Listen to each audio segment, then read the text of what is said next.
Captain Jake Morrison stood at the window of Harmony Point Station and watched the alien ship approach. The massive vessel looked like a flying castle made of dark metal. Red lights glowed along its sides like angry eyes.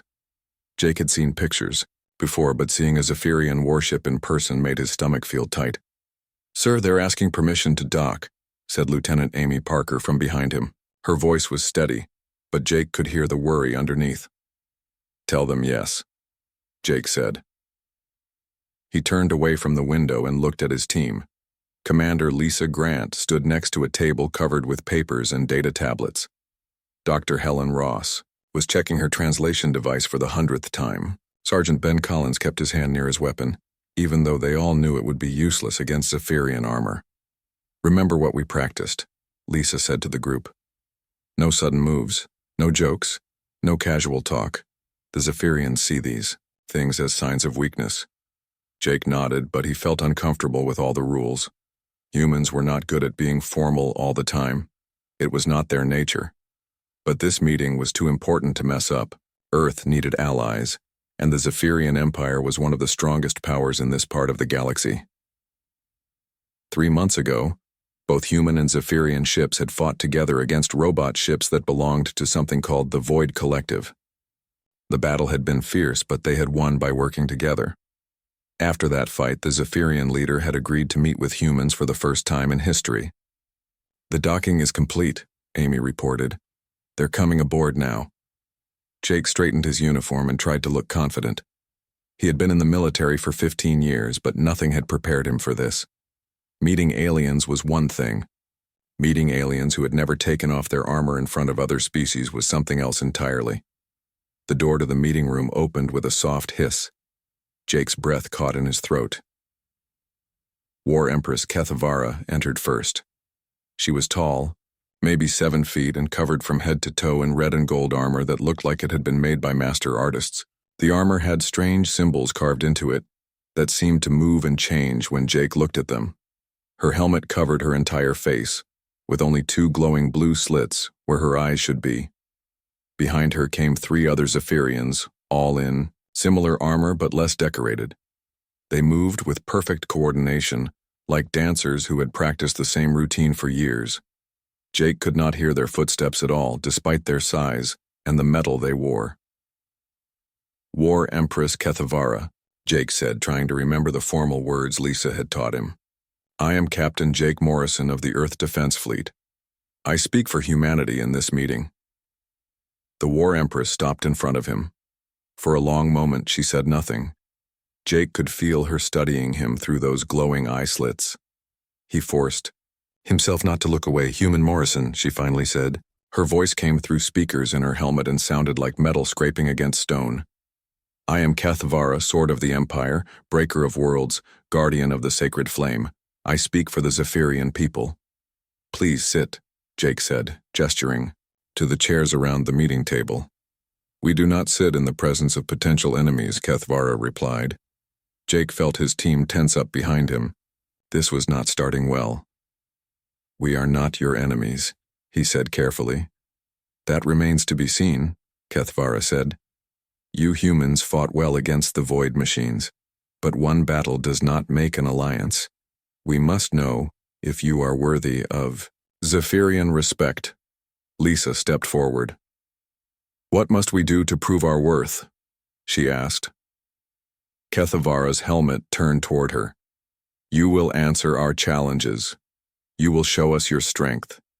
You will prove you understand the way of honor." For the next hour, the Zephyrians asked questions that sounded more like tests than conversation. They wanted to know about human military strength, about their weapons, about their willingness to fight. They spoke in formal, complicated sentences that made Jake's head hurt. Jake tried his best to answer correctly, but he could see that nothing he said impressed them. The Zephyrians stood like statues, never moving except to speak. They did not react to jokes, did not respond to friendly gestures, and seemed to view every human attempt at normal conversation as a sign of weakness. "Your answers are adequate," Kethavara said finally, "but we must know more. Tomorrow we will continue." After the Zephyrians left, Jake sat down hard in his chair. That went terribly, he said. It could have been worse, Lisa said, but she did not sound convinced. How? Ben asked. They looked at us like we were insects the whole time. Dr. Ross was studying her notes. I think their entire culture is built around conflict, she said. They don't have casual conversation like we do. Everything is a test or a challenge. Jake rubbed his temples. How are we supposed to make friends? With people who think being friendly is weakness? We keep trying, Lisa said. This is too important to give up after one day. That night, Jake could not sleep. He kept thinking about the War Empress and her strange armor. No human had ever seen a Zephyrian without their protective gear. Some people thought they were hideous monsters underneath. Others believed they were machines themselves. Jake was starting to think they might just be afraid. The next morning brought more of the same. The Zephyrians asked harder questions and seemed even less impressed with human answers. Jake found himself getting frustrated with the constant formality. These were supposed to be negotiations, but they felt more like a job interview, where he was failing every question. On the third day, something changed. During a break in the formal talks, Jake found himself alone with War Empress Kethavara in the station's observation deck. The other Zephyrians had gone to inspect the station's defenses, and Jake's team was reviewing their notes. Your stars are different from ours, Kethavara said suddenly. It was the first time she had spoken about anything other than military matters. Jake looked out at the field of stars visible through the large window. They're beautiful, he said. I never get tired of looking at them. Beauty is not a concept we discuss, Kethavara said. Why not? Jake asked. The question slipped out before he could stop it. Kethavara turned her helmeted head toward him. It serves no purpose in war. But you're not at war right now, Jake pointed out. For a moment, the War Empress said nothing. Then she spoke again, and her voice sounded different through the helmet speakers. Softer somehow. We are always at war, Human Morrison. If not with others, then with ourselves. Jake felt like he was finally seeing a crack in the armor, both, literally and figuratively. Maybe there was hope for these talks after all. Jake stared out at the stars and felt the weight of 3 days of failed talks pressing down on him. Every formal meeting had gone worse than the last. The Zephyrians seemed to view human attempts at friendship as signs of weakness. Jake was running out of ideas and patience. Human Morrison, Kethavara said from behind him. You seem troubled. Jake turned around. The War Empress stood in the doorway of the observation deck, her red and gold armor gleaming under the soft lights. Even when she was trying to be conversational, she looked like she was ready for battle. I am troubled, Jake admitted. These talks aren't working, we're getting nowhere. Perhaps that is because you do not understand what we seek, Kethavara said. She moved to stand beside him at the window, her armored boots making no sound on the metal floor. Then tell me, Jake said. What do the Zephyrians want from humanity? The same thing all species want, she replied. To survive. To grow stronger. To prove our worth among the stars. Jake nodded slowly. Those are good goals. But why does everything have to be so formal? Why can't we just talk to each other like normal people? Kethavara's helmet turned toward him. What is normal for humans may not be normal for Zephyrians. I get that, Jake said. But we're trying so hard to follow your rules that we can't be ourselves. And if you can't see who we really are, how can you decide if you want us as allies? For a long moment, Kethavara said nothing. The stars turned slowly outside the window, as the station rotated. Finally, she spoke again. What do humans truly desire from the stars? She asked. Jake was surprised by the question. It was not like the military challenges the Zephyrians usually asked. I don't know, he said honestly. Different things, I guess. Some want adventure, some want knowledge, some just want to find a place where they belong. And you? Kethavara asked. What do you desire, Jake Morrison? The use of his first name caught him off guard. It was the first time any Zephyrian had spoken to him like a person instead of a title. Jake felt some of his frustration ease. He looked at her armored figure, standing so straight and formal even in this casual moment. 3 days of talks, and he still had no idea what she actually looked like under all that metal. None of the humans did. It seemed crazy that two species were trying to become allies when one side was completely hidden. Honestly, Jake said, feeling tired and a little reckless. Right now, I'd settle for knowing what you actually look like under all that armor. The words were out before Jake realized what he had said. He had been joking, just making conversation.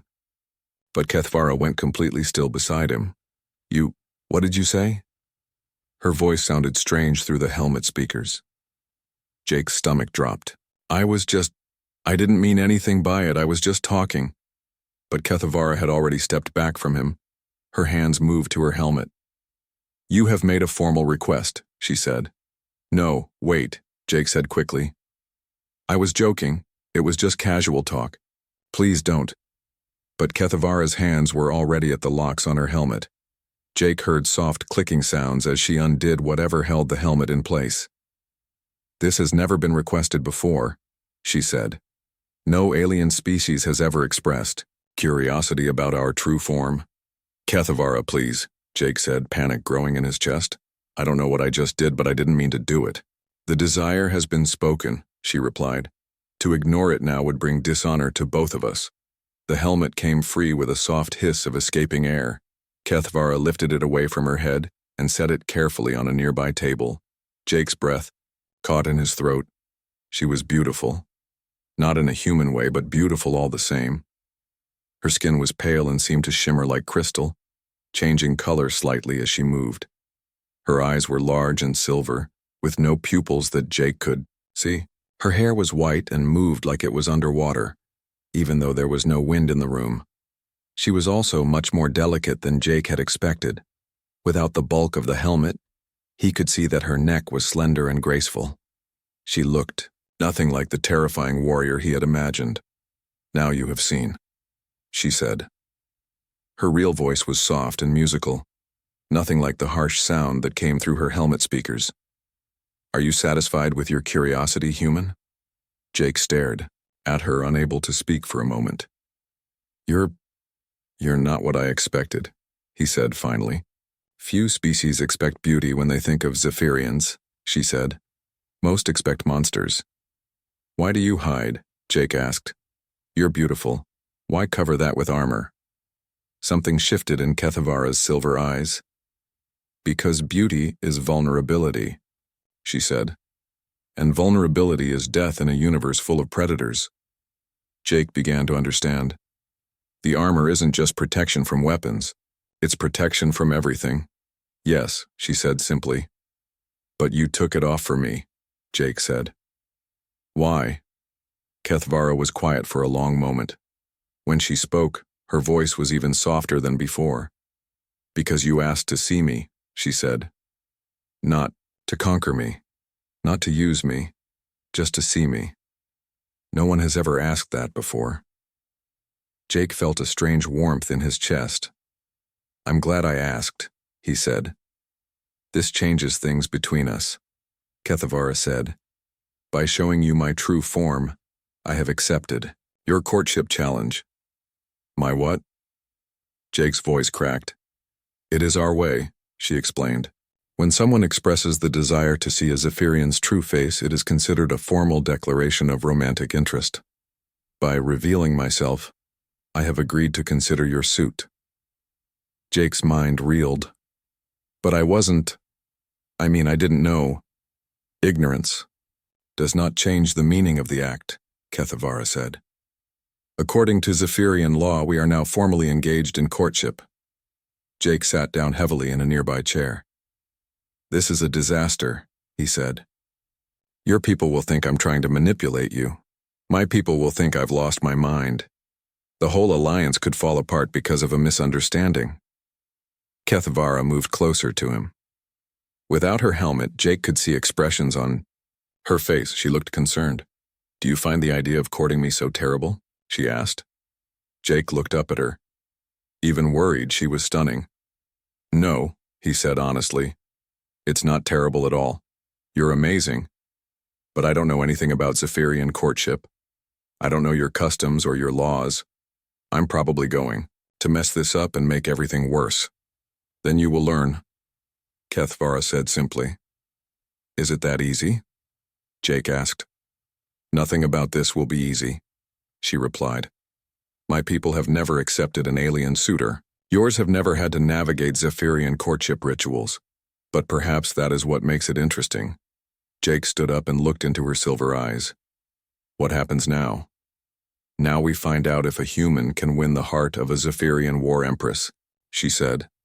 Despite everything, Jake found himself smiling. Well, he said, I've always been up for a challenge.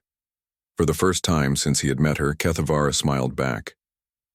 Without the helmet to hide her expression, Jake could see that her smile was warm and genuine. Maybe this crazy situation would work out after all, or maybe it would destroy both their civilizations. But looking at Kethavara's uncovered face, Jake decided. Jake woke up in a room he did not recognize. The walls were a deep red color and strange symbols glowed softly along the edges. For a moment he panicked, thinking he had been captured. Then he remembered where he was. Kethavara's private quarters, aboard the Zephyrian flagship. The night before felt like a dream. After their conversation on the observation deck, Kethavara had insisted that proper courtship required him to stay close to her. She had arranged for him to have quarters next to hers, much to the shock of both human and Zephyrian crews. Jake sat up and looked around the room. Everything was built for someone taller than humans. The bed was too big, the ceiling too high.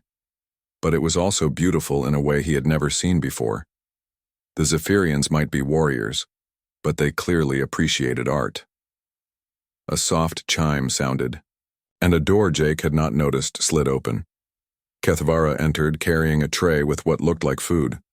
She was still without her armor, wearing instead a simple robe that shimmered like her skin. Good morning, Jake Morrison, she said. Her real voice was still strange to hear after days of listening to her helmet speakers.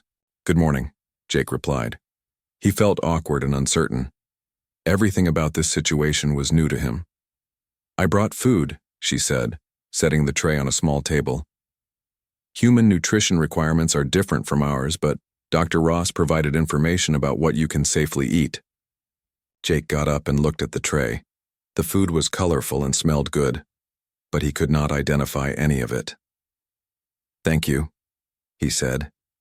Kethavara sat across from him, her silver eyes watching his face. You seem troubled, she observed. I'm just trying to understand what happened yesterday, Jake said honestly, and what it means for our people.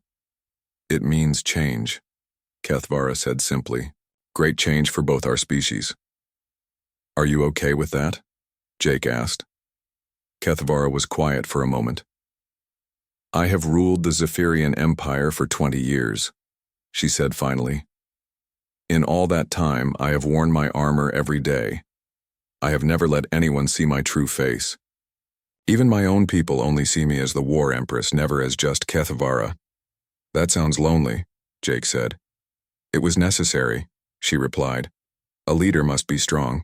Showing vulnerability shows weakness. But you showed yourself to me, Jake pointed out. Yes, she said, and her crystalline skin shifted to a warmer color. And for the first time in 20 years, I felt like a person instead of a symbol. Jake reached across the table and touched her hand. Her skin was warm and smooth like polished stone. You are a person, he said. A remarkable person. Kethavara looked down at their joined hands. This will cause problems, she said. As if her words had summoned trouble, the door chimed again. This time, Commander Lisa Grant entered, her face tight with worry. Jake, she said, then stopped when she saw Kethavara without armor. Oh, I'm sorry, I didn't realize. It's okay, Jake said. What's wrong? Everything, Lisa said. Both crews are in chaos. The Zephyrians are calling this either a miracle or a disaster, depending on who you ask.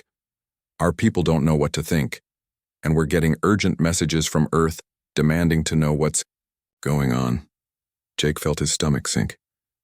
How bad is it? Bad, Lisa said. Some of the Zephyrian commanders are calling for your execution. They think you've somehow corrupted their empress. And there are humans saying you've compromised the entire mission. Kethvara stood up, and Jake could see anger in her silver eyes. "Who dares speak of executing my chosen suitor?" she asked. "General Vorthas is leading the opposition," Lisa said carefully. "He says that no alien should be permitted to see a Zephyrian's true form, let alone court their leader. Vorthas is old and set in his ways," Kethvara said, "but he has many followers." "What can we do?" Jake asked. "You must prove your worth," Kethvara said. "According to our law, any suitor must pass the trial of worthiness before they can be accepted." "What kind of trial?" Lisa asked. "Combat, strategy, and honor," Kethvara explained. "The suitor must show they are worthy of Zephyrian respect." Jake felt his heart sink. "I'm not a great fighter," he said, "and I don't know anything about Zephyrian strategy or honor codes." "Then you will learn quickly," Kethvara said. "The trial begins tomorrow." After Lisa left to handle the chaos on the human ship, Jake spent the day with Kethvara learning about Zephyrian customs. It was overwhelming. Their culture was built around concepts of honor and strength that humans barely understood. "Your people value different things than mine," Kethvara explained as they walked through the ship's halls. Zephyrian crew members stopped and stared when they saw their empress without armor, walking beside a human. Some looked shocked, others curious, a few clearly disapproving. "Like what?" Jake asked. "You value adaptability, creativity, humor," she said. "We value tradition, discipline, courage, and battle." "Those aren't bad things," Jake said. "No," she agreed, "but they are different, and difference frightens people."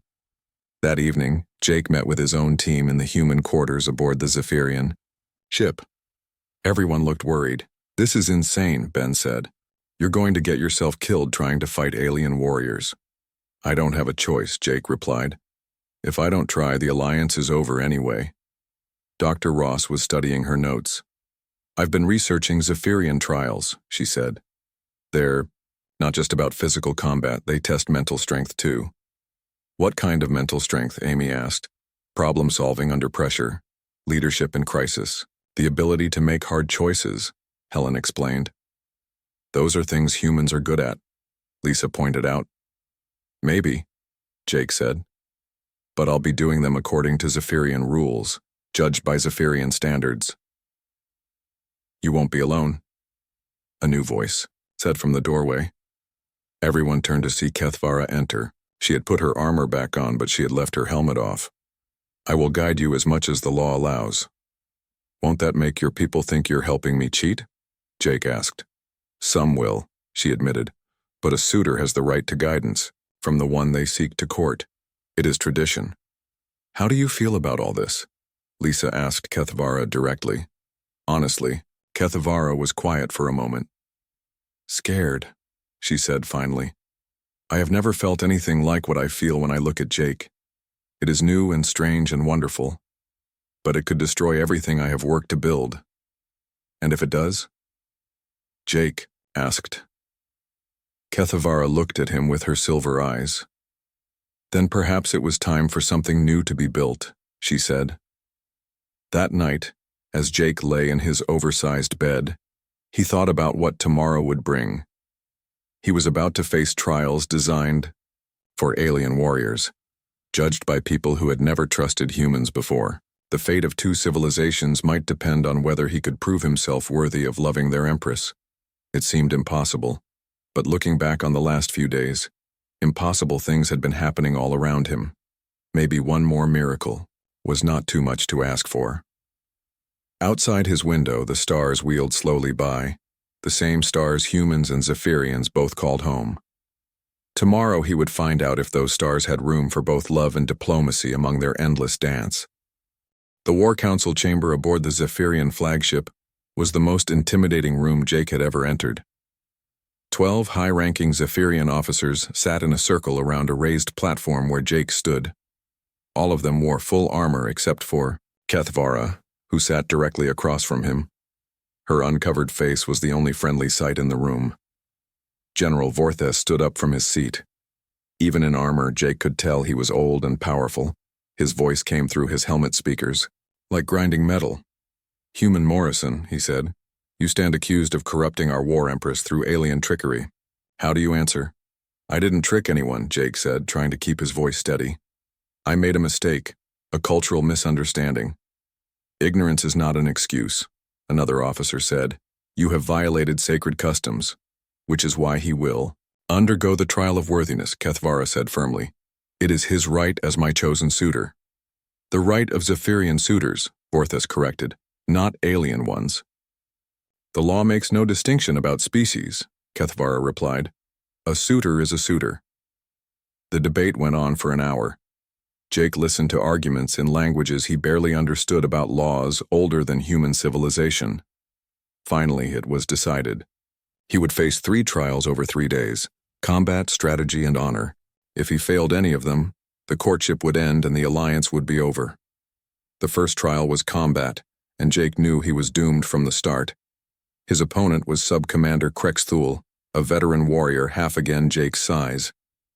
The combat arena was a circular room with high walls and bright lights. Both human and Zephyrian crew members filled the observation areas above.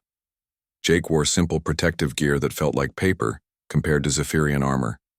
Krexthul wore full battle armor and carried weapons that hummed with energy.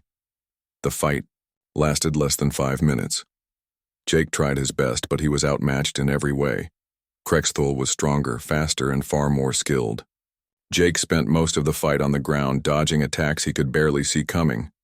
When it was over, Jake lay on his back, breathing hard and bleeding from a dozen small cuts. The Zephyrian crowd was silent.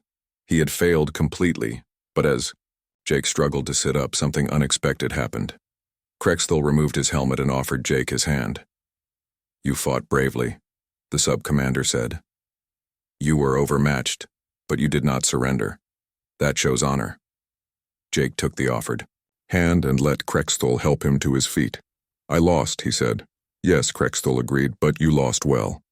The second trial was strategy, and Jake thought it might go better. He was wrong. The test involved a complex war game with dozens of pieces representing ships and armies. Jake had to defend a planet against invasion while managing resources and making tactical decisions. The Zephyrian observers watched in silence as Jake struggled with rules he did not understand and strategies that made no sense to human thinking. He lost that trial too, badly. But again, something unexpected happened. As Jake stared at the game board in defeat, he noticed something the Zephyrian observers had missed. The invasion scenario was based on a real battle from Zephyrian history. Jake had been set up to fail from the beginning. "This is the battle of Korvac 7, he said suddenly. The room went quiet.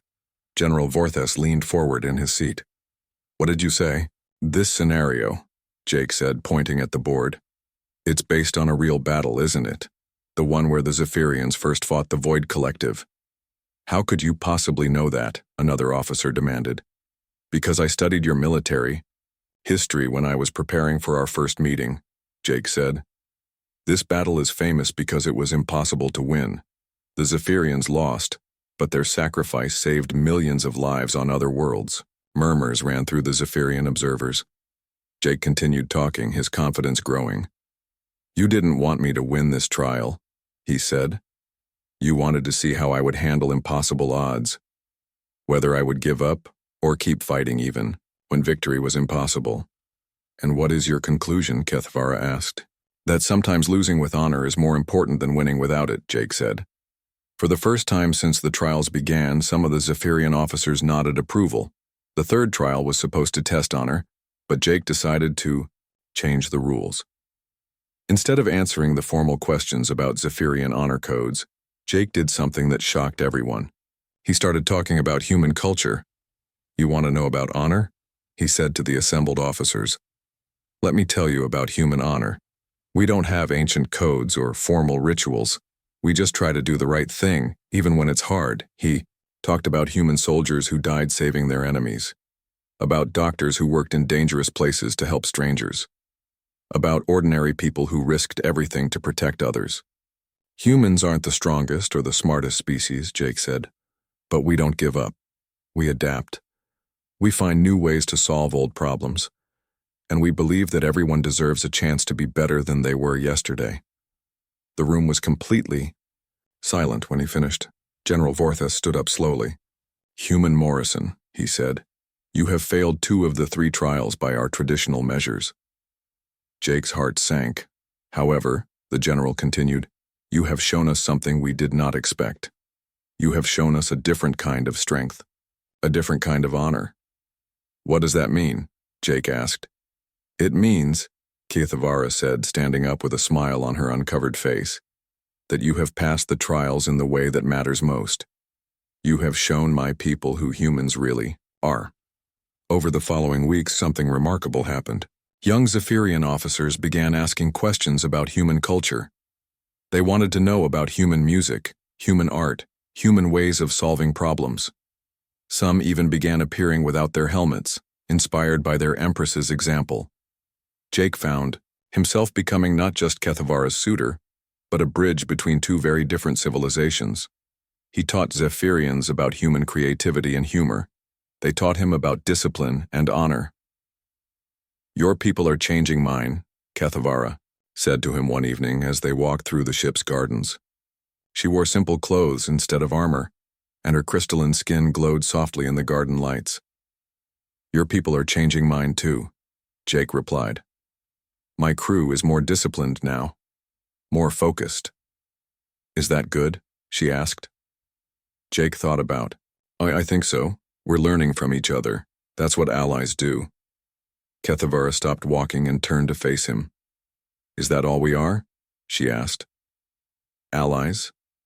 Jake looked into her silver eyes and saw something that made his heart race. "No," he said softly. "We're much more than that." She smiled and moved closer to him. "Good," she said. "Because tomorrow we face the real test." "What test?" Jake asked. "The Void Collective has been detected moving toward this system," she said. "Both our fleets will have to work together if we want to survive." Jake felt a chill of fear but also excitement. This would be their chance to prove that humans and Zephyrians could truly be partners. "Together," he said, taking her hand. "Together," she agreed. Around them, the garden bloomed with alien flowers under the light of distant stars, a symbol of the new growth that was possible when different worlds learned to trust each other. The alarm sounded throughout both fleets as the Void Collective ships appeared on the edge of the system. Jake stood on the bridge of the Zephyrian flagship next to Keithavara, watching the tactical display with growing worry. 50 enemy ships, reported Subcommander Krexthul, all heavily armed. "We have 30 ships total between both fleets," General Vorthas added grimly. "The odds are not good." Jake studied the display, his human mind working differently than his alien allies. "What if we don't fight them the way they expect?" he suggested. "Explain," Keithavara said. "The Void Collective are machines," Jake said. "They think in patterns. They expect us to form battle lines and fight ship to ship. What if we do something completely different?" For the next hour, Jake worked with both human and Zephyrian commanders to plan something that had never been tried before. Instead of traditional battle formations, they would use hit-and-run tactics mixed with Zephyrian honor combat techniques. "This is madness," Vorthas said, but there was respect in his voice. "But it might work." The battle began badly. The Void Collective ships were powerful and coordinated. Their weapons tore through the Allied formation, damaging several ships in the first few minutes. But then Jake's plan began to work. Human ships used their speed and flexibility to confuse the enemy, while Zephyrian ships struck with precise, powerful attacks. The 2 fighting styles complemented each other perfectly. Jake found himself fighting alongside Keithavara, their ships working together like dancers in a deadly ballet. When human tactics failed, Zephyrian strength carried the day. When Zephyrian honor demanded direct combat, human cleverness found unexpected solutions. The turning point came when Jake's ship and Keithavara's flagship faced down 3 enemy vessels that had broken through the Allied lines. They were heading straight for the station where human civilians and Zephyrian non-combatants waited. "We cannot stop all 3, Keithavara said over the communication link. Then we stop the one we can and ram the others, Jake replied. That would be suicide, she said. Maybe, Jake admitted. But it's what humans do. We don't give up, even when we should. Kethavara was quiet for a moment.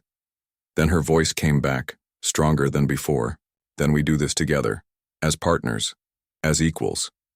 The two ships charged the enemy vessels. Jake's ship took out one with a desperate attack that left his engines damaged. Kethavara's flagship destroyed another in a display of Zephyrian firepower that lit up space like a new sun. The third enemy ship was heading straight for them when reinforcements arrived.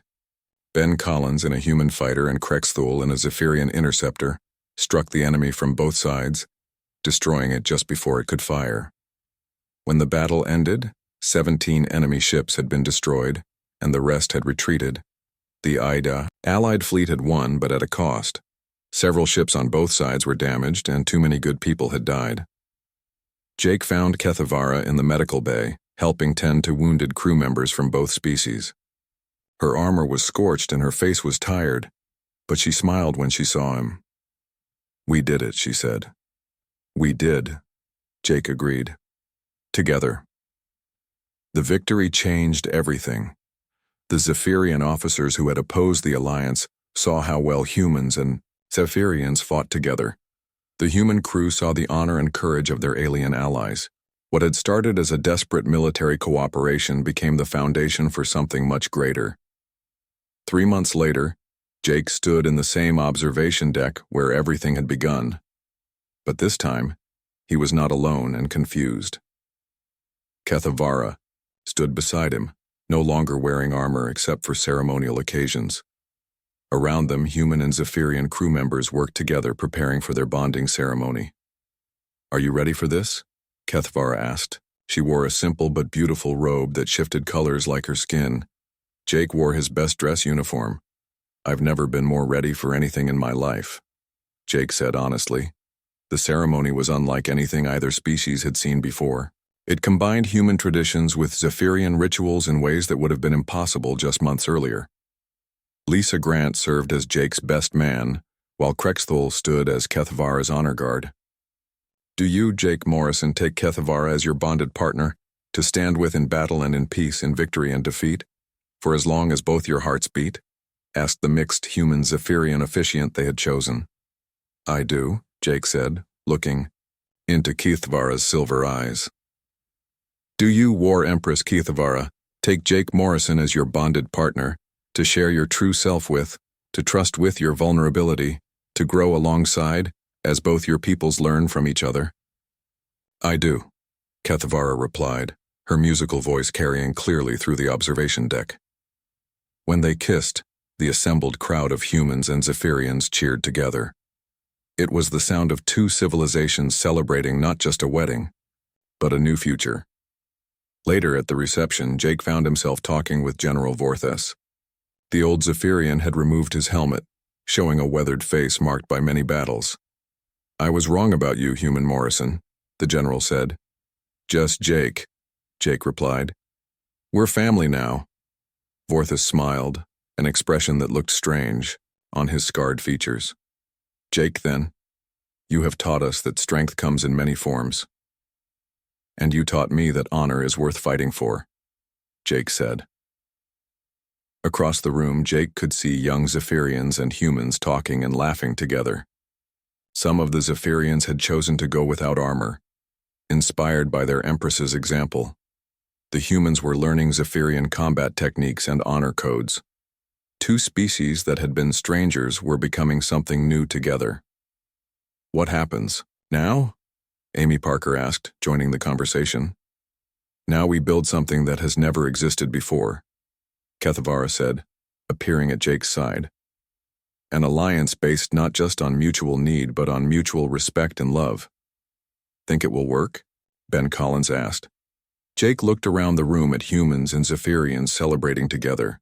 He thought about everything they had been through, all the misunderstandings and conflicts they had overcome. I think, he said slowly, that the best things happen when you don't know if they'll work or not. You just have to be brave enough to try. Kethavara laughed, a sound like music that Jake had fallen in love with. "Spoken like a true human," she said. "Is that good or bad?" Jake asked. "It's perfect," she replied, and kissed him again. Outside the observation deck, the stars continued their ancient dance. But now they danced over something new. Two species who had found strength in their differences, hope in their shared dreams, and love in the most unexpected places. The future stretched out before them, full of challenges and possibilities. There would be more battles to fight, more misunderstandings to overcome, more bridges to build between worlds. But Jake and Kethavara would face it all together, along with their joined peoples. And if anyone asked Jake what he desired from the stars now, he would have a different answer than before. He had found what he had been looking for without even knowing he was searching for it. A partner who saw strength where others saw weakness, beauty where others saw strangeness, and possibility where others saw only problems. Sometimes the best adventures began with a joke that was taken seriously. Sometimes the greatest love stories started with the worst misunderstandings. And sometimes when you were brave enough to show someone who you really were underneath your armor, they showed you who they really were too. That, Jake thought as he danced with his new wife under the light of 1,000 stars, was the most human thing of all, finding connection in the vast loneliness of space and making it last forever.